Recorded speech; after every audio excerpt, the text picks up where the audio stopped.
A little cooler towards the east coast. And now you're up to date on News Talk. The Newsround on Off the Ball. With Gillette Labs. Get the ultimate shave or your money back. Neon Night Edition available now. This is News Talk.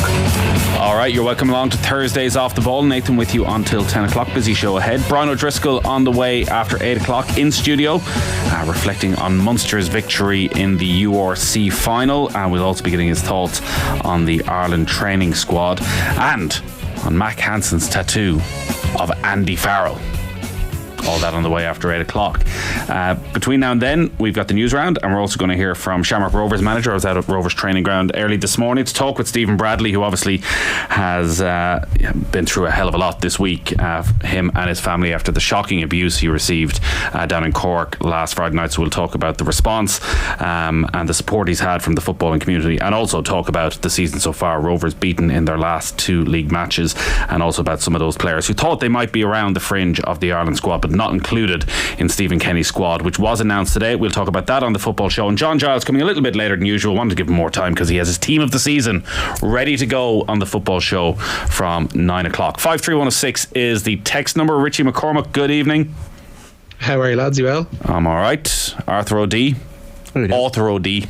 That's a good one. See what I did there? That's a good one. You never, wait, month's too late with that. That could have been a thing. That can be your new crappy quiz. I'll pass that on. I'm penciled in for a return. Oh yeah, but you'll be hosting presumably. No, I've refused to host. Hosting is no fun. Who's host? All you do is get abuse. Mick is going to host it. Mick's writing it. Who's producing it? We're going to have to come up with something. What a shambles. How many people does it take? That's a big operation. This quiz together so that I can't just be a contestant. It's a big operation. Standards have been lowered considerably over recent weeks. Though you did very well last week. That's hard. Did you get a victory? Of course I did. Yeah, it was very, very. You have a very different style to the quiz than anybody else I know. You just, if you don't know, you're like, I'm not taking part in this round. Well, they're just silly. Not wasting my energy. Yeah, there's silly ones. But like about referees, it never. Sorry, I was as you producer of Thursday Night, I was shocked. So one of the questions last week, Richie, was name a referee of a football or hurling final, and we had Fergal Horgan on a month ago, who you booked. Yeah. To get us on this on a Thursday night, and you couldn't even come up with his name. No, it just comes in and out of my mind. They pass through. I have no interest whatsoever. There's only so much room up there. You know what I mean? The man's an author. You can't be. He's been published in the New York Times. No, I haven't. You can't be coming up with broken stuff like this. That's why you're so good. You just let that stuff go, whereas the rest of us are keeping it all in. Yeah, you look for the critical rounds. There's a point to be got there. There's 2 points to be got in the numbers one. Okay, so you're saving your effort, right? Strategic. Is the quiz back tomorrow night? Yeah, if Mick's written it. That's how it goes. Live production here and Off the Ball. 53106 is the text number if you want to get in touch. The news round is in association with Gillette Labs. Get the ultimate shave or your money back. Neon Night Edition available now. This Mac Hansen tattoo, is this a real thing? Is this a permanent tattoo? Yeah, looks like it. Is of Andy Farrell. Yeah. His coach. Yeah. Somebody pointed out. See the tattoo I have of you, or? Well, the way you were bending over there, Richie, not really, to be quite honest with you. As somebody responded to the first post we put up on Twitter with the conversation with Brian O'Driscoll, it's not going to be so funny in a year's time when Andy Farrell is the England coach and Ireland's winger has a tattoo of the England coach on his backside, or just south of his backside. It's still pretty funny. He has another tattoo of a former teammate of his from Connacht. Like, this guy's got to stop making bets that involve tattoos. I saw that one as well, looking around for the picture of the other one, and I'll be kind and say they look. It just there's a certain amateurism to them that's even more impressive. It's not like there's even going towards immense now, time. That's potentially libelous if we, yeah. Let's not mention ever who did this. No, I just looked at them and was like, I would have probably put more time into that. It's not saying it's necessarily, anyway. It just there are. This has to be a first. That a player, is it not a bit awkward now for Andy Farrell? If Mac Hansen was to somehow have a terrible loss of form, which is never going to happen between now and the World Cup, but post World Cup, he's like, I got to drop it. But I literally have, every time I look in the mirror, your face is looking back at me. Oh, it's on the back of his leg, isn't it? Okay. How do you look in the mirror? I think it'll be fine. It's funny. It's light. What was the bet? I have no idea. Okay. Sorry, should have asked me beforehand. If you win a Grand Slam and get to the knockout phase of the URC, you have to get a tattoo of Andy Farrell. Wow. Yeah. Brian O'Driscoll doesn't have one of Joe Schmidt. What would you have to do to get Kevin McStay tattooed on you? I know where you're going to try and go with this. What? No, but seriously. It's not what I would have to do, it's what he would have to do. Yeah. Well, what would I'm have not to happen? making a commitment that if Mayo win the All-Ireland that I'm going to get Kevin McStay tattooed in me ass. Rochford. Stephen Rochford. No one said your glutes. No shade. No one said your maybe. glutes. Yeah. I think The least you could do for him. Yeah. The least, yeah. Well, that's worth thinking about. I'll consider this over the next little while. Absolutely. Richie, where are you going to start the news round? We'll start out in Abbottstown. Stephen Kenny confirmed a 25-man squad for this month's Euro 2024 qualifiers with Greece and Gibraltar today. Chidozio Bene is among the notable absentees. That's due to a hamstring injury. He joins Seamus Coleman and Andrew Omobamidele in being ruled out of both fixtures. There is room for uncapped Peterborough midfielder Jack Taylor and Aberdeen's Liam Scales. Ryan Manning misses out for personal reasons, according to Kenny, who was pressed about his goalkeepers today, wondered by whom. Gavin Bazunu fell out of favour as Southampton slid towards relegation. Mark Travers was used sparingly at Bournemouth this season, and Caoimhín Kelleher amassed only 4 Liverpool appearances across all competitions. Kenny believes the Corkman will seek a solution to that lack of game time this summer. Yeah, I would fully expect that. I think it's not. I think it's not right normally that you speak about a player moving, but he's at the stage where he's behind probably one of the best goalkeepers in the world, and it's not going to get any easier. And I think and you can't improve not playing, and so he knows that, and he's known that for a while, and it's not that easy. There's a process you go through with a club like that, and I think it wouldn't be a surprise for him to move in the summer, and he knows that. I think he's ready to go and play regularly because he needs to, and he I think the previous season was a degree successful, winning the Carling Cup, playing in the cup competitions, a lot of matches. They were knocked out early this year and not so much football from, and he needs it. He needs it. Just great questioning to get such an answer from the Ireland manager, I'd say, Richie. You could say that. Fair play to Gav Cooney for that one. Oof, wow. So Caoimhín Kelleher, this has become a story instantly because Caoimhín Kelleher is playing for Liverpool, so anytime anyone talks about any Liverpool player and transfer news, it follows on from Klopp's comments a couple of weeks ago that it would take a massive offer for them to consider it. But Caoimhín Kelleher is 24 now. Yeah, he has to be considering this. Stephen Kenny there, you can't improve when you're not playing. It's quite damning in many ways, and Caoimhín Kelleher this season hasn't played. He's not going to play next season unless Alisson is injured or unless he has a complete collapse in form, which seems highly unlikely. So now is the time for him to go. As much as I'm sure he enjoys being a Liverpool player, and those opportunities you get, they're big opportunities. They're playing at Anfield, they're good nights, but for his own career, never mind about Ireland, just for him to actually flourish as a goalkeeper, he's got to get out of there. Yeah, I think so. I'm surprised.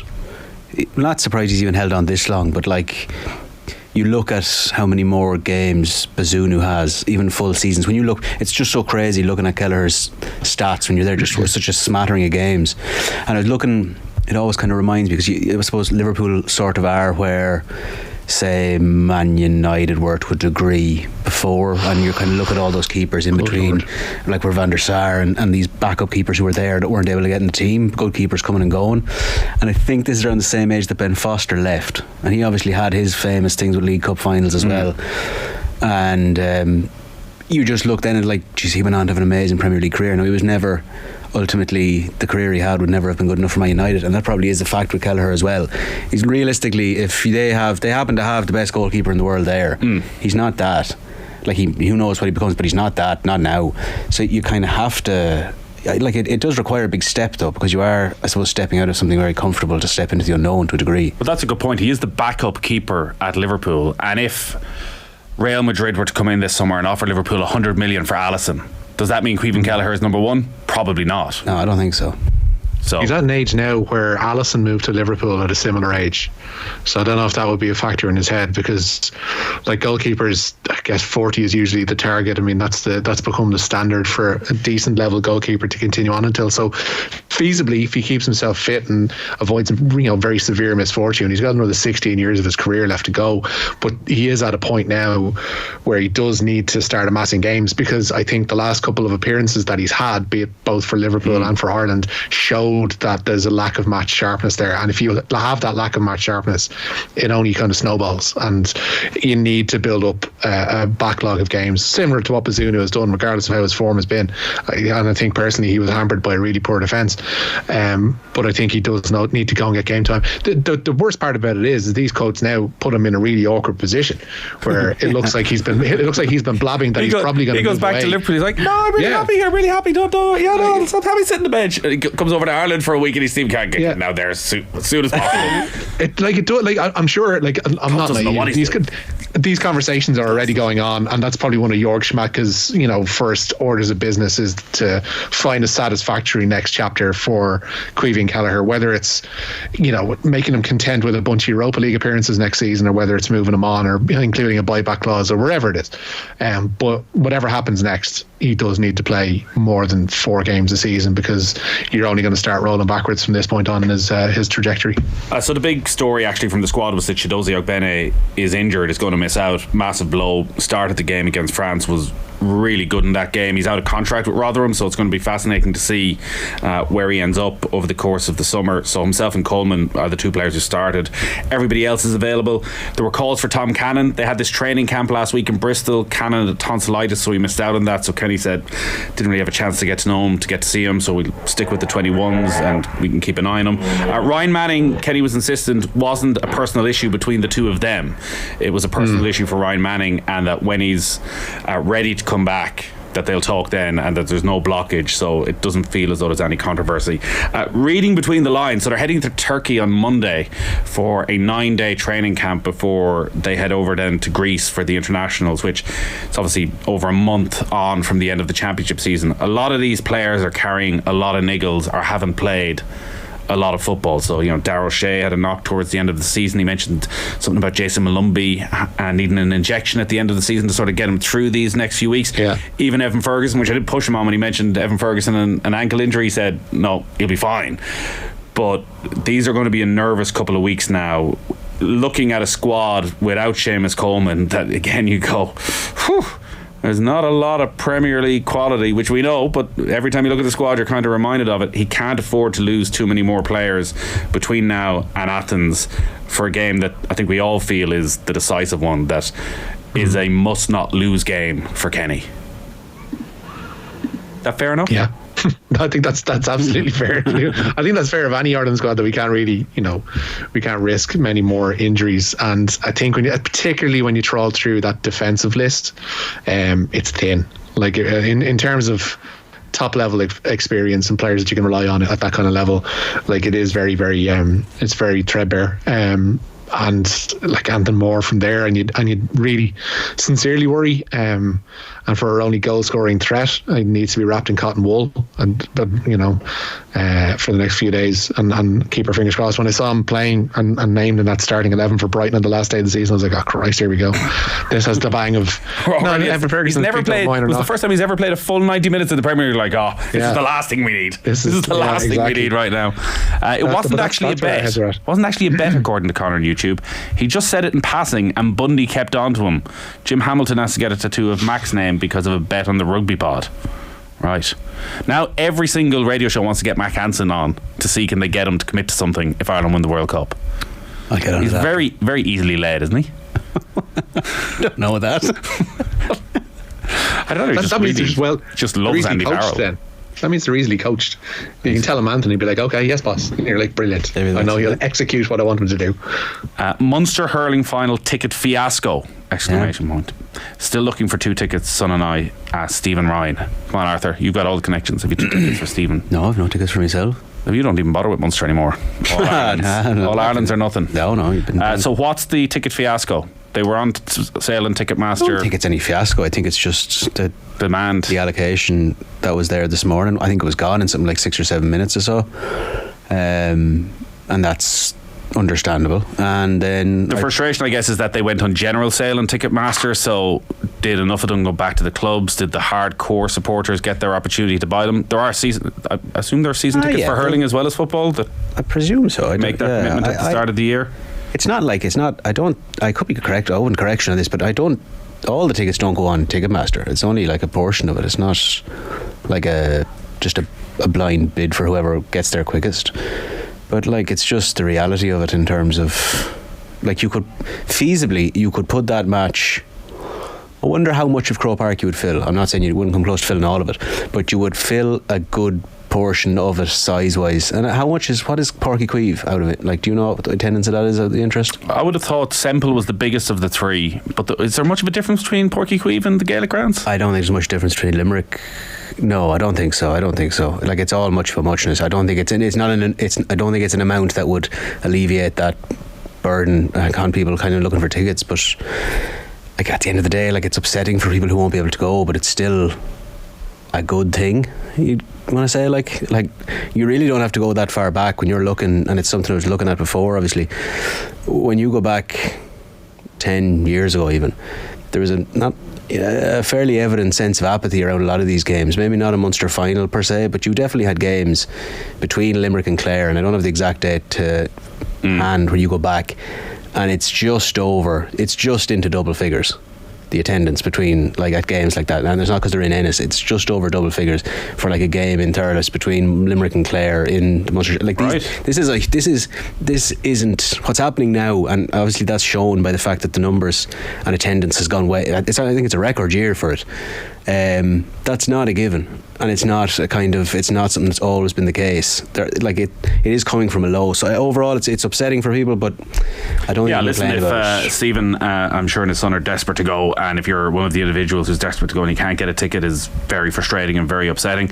We do seem to spend an awful lot of our time when it comes to the GAA either very frustrated that games are in stadiums that are way too big and there's no atmosphere at all, or why the hell can't I get a ticket for this one? Let's move it to a bigger stadium. Whereas a packed house, the sun is going to be shining Sunday week, it'll still be beautiful, it'll be proper Munster hurling final, and if you have it, amazing. And the last game last weekend, the Limerick Cork one at Limerick, I don't know how many people I was talking to that just commented on how good it looked. Like, and obviously the sound as well, the sound you take that as given, but how good it looked on TV. It was serious, and that's only going to get better the next day again. Jimmy in Limerick says clubs in counties haven't got their tickets yet, so no fiasco as of yet. Yeah. But let's keep next Tuesday 7:30 free for a potential fiasco. Let's get some county board officials on. A couple of thousand terrace tickets was all that went on sale this morning, so if you're a member of a club in Limerick or Clare, you should have a decent chance still to get yourself some tickets. Test cricket with Ireland involved going on at Lords at the moment, Richie. Yeah, and it's been a tough day, to be fair, for the visitors. England ended the first day of the one-off test with Ireland at Lords just 20 runs shy of the visitors' first innings total. Stuart Broad took 5 wickets as Ireland were bowled out for just 172. 2 of those saw Harry Tector and captain Andy Balbirnie go for ducks.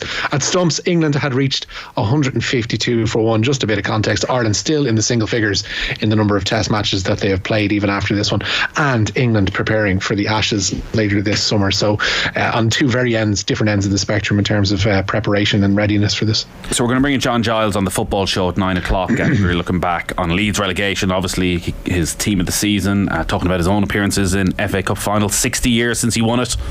50 years since he was beaten in the final by Sunderland in one of the shocks of the 70s. So that's coming up. But at 7:30 we're going to hear from Stephen Bradley, the Shamrock Rovers manager. I was out at Roadstone where they have their training ground this morning, so this is the first time he's spoken publicly since last Friday night, and the I think quite shocking abuse. It's hard to find the words to describe what was said to Stephen Bradley down in Cork last Friday night, Richie. But there is an update from Cork as well. Yeah, Cork saying today they've handed lifetime bans to 2 supporters following their abuse of Shamrock Rovers manager Stephen Bradley. Both individuals have admitted their involvement and have since apologised. The abuse focused on Bradley's son's battle with leukemia, and the Rovers boss was asked by herself if it made him question his involvement in the game. This country is supported by passionate football people. they're passionate about their club.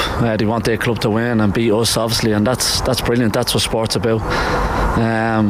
But they've never crossed the line ever. I've never heard it in this country, and Friday was the first time. It doesn't make you think about what I'm doing and make you think, is it worth doing it? Because a young kid shouldn't be brought into it like this. It does make you think that. But I'm lucky that I have brilliant people around me and strong people, and you can't let people like them feel they can win and feel that they have won. So I look forward to the next game. And like I said, the amount of fans from other clubs all around the country that have reached out in support has been incredible, so thank you.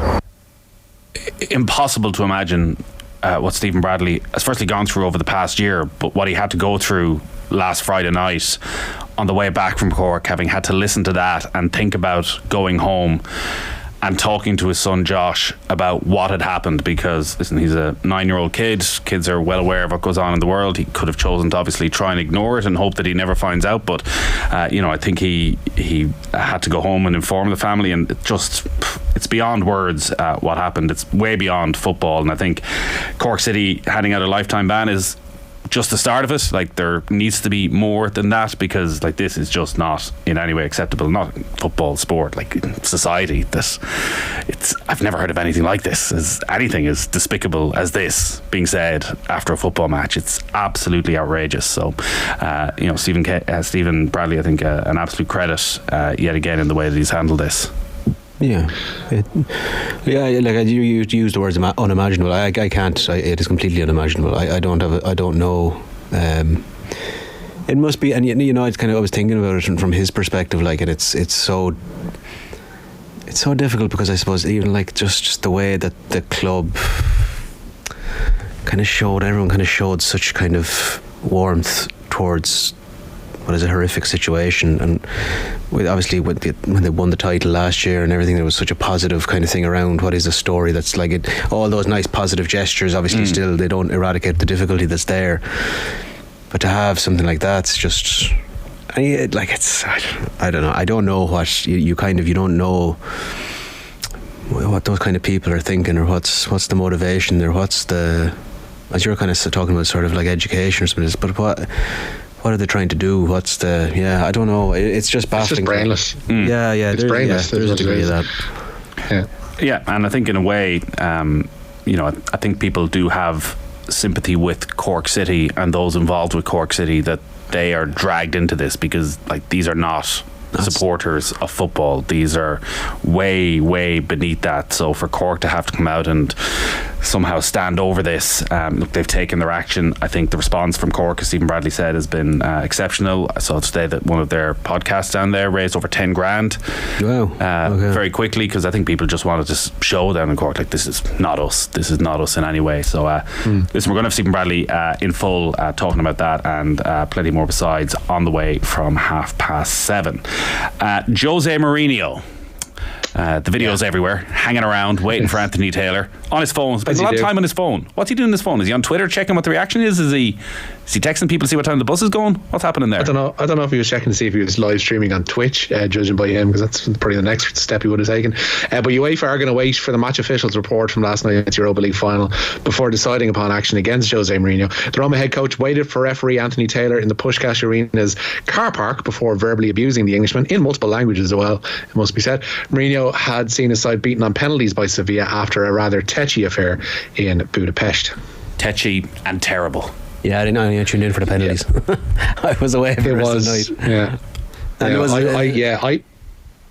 was just saying to the eldest this morning, like, I've never seen think of any extra time you've seen in the match. Like, how many minutes of injury time do you see added on? Like 1, 2? I think we reached 9 minutes of added time in the second period of extra time last night. It was just it turned from a really intriguing match full of needle and a lot of incident into just this really ugly spectacle, and it kind of culminated then afterwards with Mourinho, who's turned into, like, generally bands like ABBA have like ABBA-esque and Bjorn Again as their own tribute acts. It's like Jose's now touring the world as his own tribute act, playing like worse versions of his own songs, and kind of doing it for bigger and bigger fees, and it's just really unedifying and not good. And you're particularly bitter, let's be honest, Richie, because there's nothing worse as a sports reader than a game going to extra time and penalties. That is terrible. I don't mind that it. Is terrible. I don't mind it. It's the fact that it stretched past 11.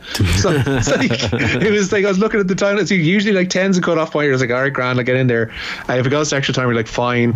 When you're like kind of think penalties should be done by the next hour, then no, they stretched it into another. So just like this is a bit of housekeeping, Nathan. I will be seeking time in lieu. Fair enough. For last night, because God, and I'm blaming Mourinho fully for that. Whatever about the Anthony Taylor abuse, me having to work an extra hour and a half, not on.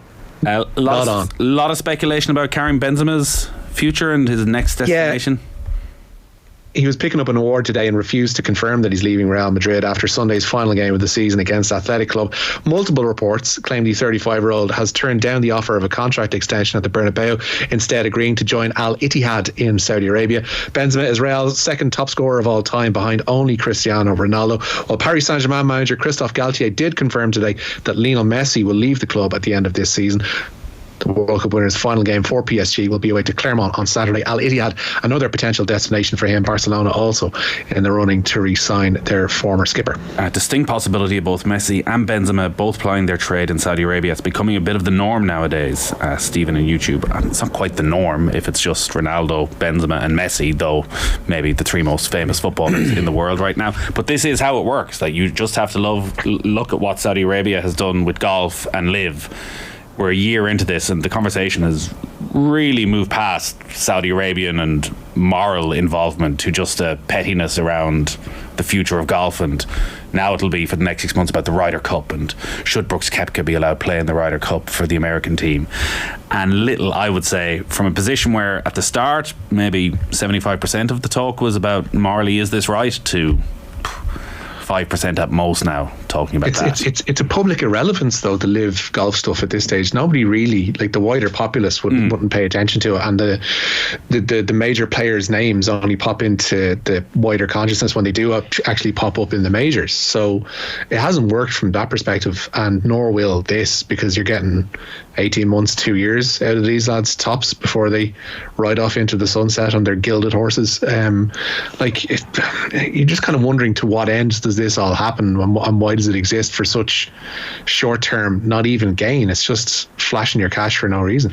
While Richie may hate the overtime the penalties bring, he lives for the first couple of rounds of every tennis Grand Slam. This is where he shines. Richie, go on, take it away. Right. There's actually loads of political stories around Roland Garros this week, aside from the tennis, but the women's second seed Aryna Sabalenka refused last night to criticise the involvement of her native Belarus in the war in Ukraine. Following her win over Irina Shimanovic, Sabalenka was questioned on her prior support of Belarus President Alexander Lukashenko. Marta Kostyuk refused to shake Sabalenka's hand after her first round defeat, and last night Sabalenka offered no comment to a Ukrainian journalist's line of questioning, passing up a chance to criticise that war in Ukraine. Out on court, women's top seed and defending champion Iga Swiatek is safely into the third round of the French Open. She beat Claire Liu in straight sets today and will face Xin Wang of China next.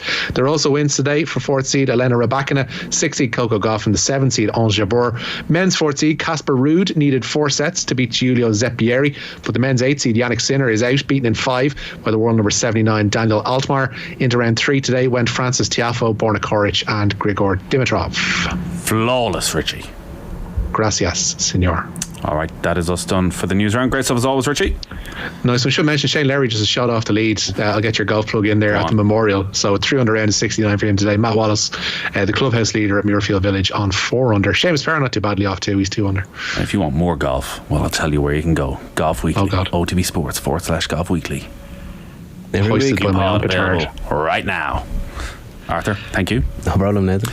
So the plan for the evening is Stephen Bradley coming up in just a few minutes. After 8 o'clock, Brian O'Driscoll in studio, and then John Giles on the week's football on the Football Show from 9. Right now, though, time for the cash machine.